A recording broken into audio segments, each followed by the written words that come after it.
The Mediterranean Sea, a vast sapphire expanse, stretched endlessly under the blazing sun. The USS Theodore Roosevelt, a colossal titan of steel and might, carved through these ancient waters with unwavering purpose. This Nimitz-class aircraft carrier was more than just a vessel. It was a floating city, a fortress at sea, a symbol of American power and resolve, far from its homeland, yet ever vigilant. Its mission was clear: presence, deterrence, and readiness, always prepared for any eventuality. A silent promise of overwhelming force, should it be needed, a guardian of the seas. Life aboard the carrier was a constant thrum of activity, the heartbeat of the ship. It was a symphony of controlled chaos and meticulous routine where every action had a purpose.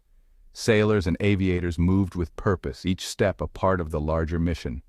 Their footsteps echoed on the steel decks, a reminder of the human element in this vast machine. The scent of salt, jet fuel, and hot metal hung heavy in the air, a unique blend of the sea and machinery.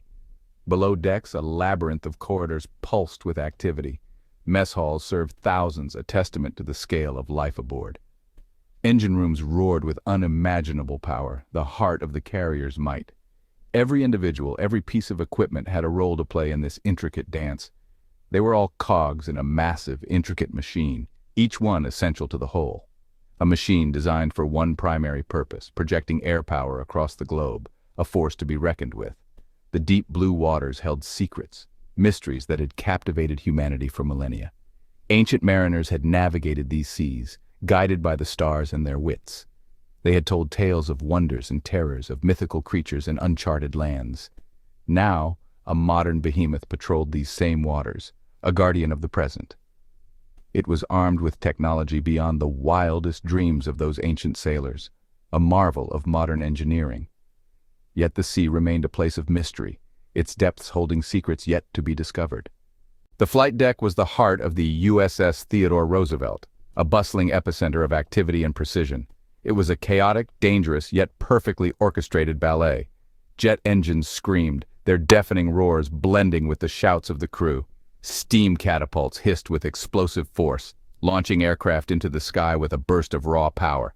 FA-18 Super Hornets, sleek predators of the sky, were launched into the blue, their engines blazing. They roared off the angled deck, seemingly defying gravity as they soared into the heavens. Landing signal officers with nerves of steel guided returning aircraft with unwavering focus. Their hand signals were precise, their voices calm amidst the thunder, ensuring safe landings. Arresting cables slammed against the deck, catching tailhooks with brutal efficiency, bringing jets to a sudden halt. It was a display of raw power and incredible skill, a testament to the crew's expertise. Below the main deck, the hangar bay was a hive of activity, a world unto itself. Maintenance crews swarmed over aircraft, their hands moving with practiced precision. They were like tireless ants, checking every wire, every rivet, ensuring nothing was overlooked. The smell of hydraulic fluid and lubricants was strong, a constant reminder of the work being done. The clang of tools echoed through the hangar, a symphony of maintenance. These men and women worked around the clock, their dedication unwavering. They ensured every aircraft was ready to fly, ready to fight. Their dedication was unwavering, their commitment absolute. The safety and success of every mission rested on their shoulders, a heavy but honored burden. They were the unsung heroes, the backbone of naval aviation, working tirelessly behind the scenes. Their work was critical, demanding, and often unseen by the outside world, yet vital to the mission. The rhythm of launches and recoveries was relentless, a constant cycle of precision and power. It set the tempo for life on board, a heartbeat that never stopped. Each cycle was a testament to training and teamwork, a dance of machinery and human skill. It started as a blip, a tiny, insignificant flicker on a radar screen. Deep within the Combat Information Center, or CIC, a young petty officer frowned. His name was Miller. He leaned closer to his display. The contact was high, very high, and fast. Impossibly fast. He checked his equipment. Diagnostics ran clean. He tapped his console. The blip remained. It wasn't a commercial airliner. It wasn't a known military aircraft. Its speed and altitude defied conventional explanation. He felt a prickle of unease. This was not standard. Miller called over his supervisor, a chief petty officer with years of experience. The chief observed the display, his expression unreadable. He asked Miller to confirm the readings. Miller did. The object was descending. Rapidly, but not like something in distress. It was a controlled descent. The aircraft settled onto the deck. It didn't land in the conventional sense. No screech of tires, no engagement of an arresting hook. It simply descended. It hovered for a moment, inches above the steel. Then, it gently touched down, as if it weighed nothing. Silence. The roaring F/A-18S suddenly seemed crude, noisy by comparison. The mysterious craft was sleek, impossibly sleek. It was a dark matte material, not quite black, not quite gray. It seemed to absorb the light around it. There were no visible seams, no rivets, no panels. It looked like it was carved from a single piece of unknown alloy.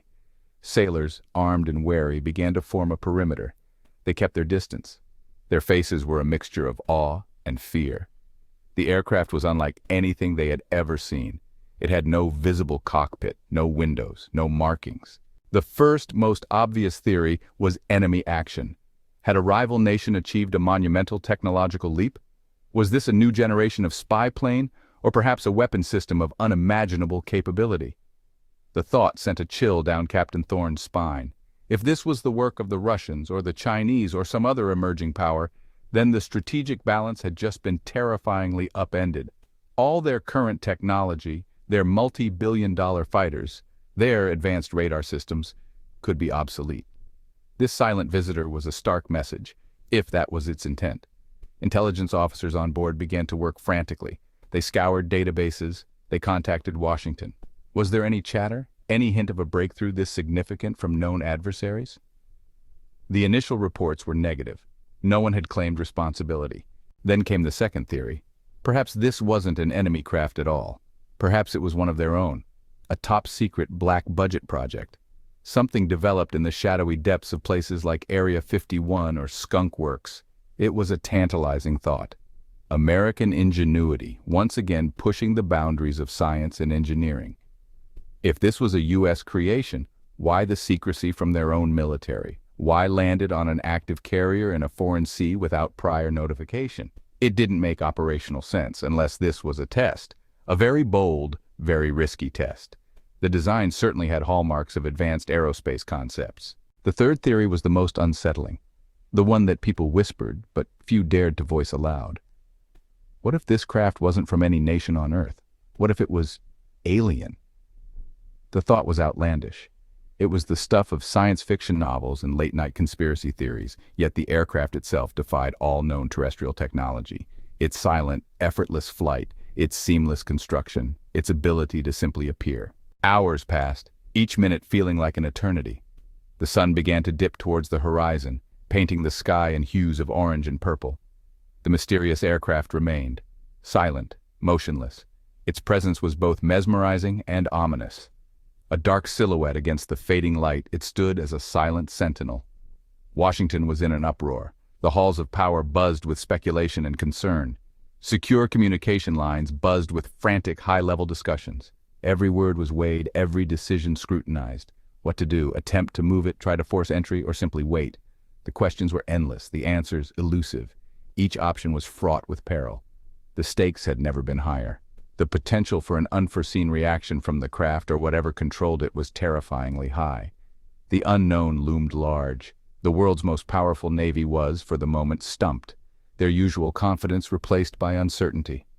Specialist teams were being flown in, experts from every field imaginable, scientists, engineers, linguists, though what language they might need was anyone's guess.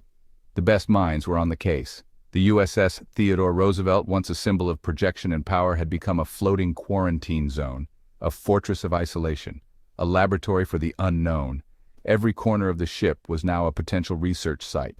The routine of the carrier was shattered. Normalcy had been replaced by an eerie stillness. The normal pulse of operations had flatlined, replaced by a tense, watchful stillness. Every sailor felt the weight of the moment. The crew, from the highest officer to the newest recruit, felt the shift. They were united in their uncertainty. They were part of something historic, something potentially dangerous, something utterly baffling. The gravity of the situation was palpable. The theories continued to swirl. Speculation ran rampant. Enemy, ally, alien. The possibilities were endless and each one more daunting than the last.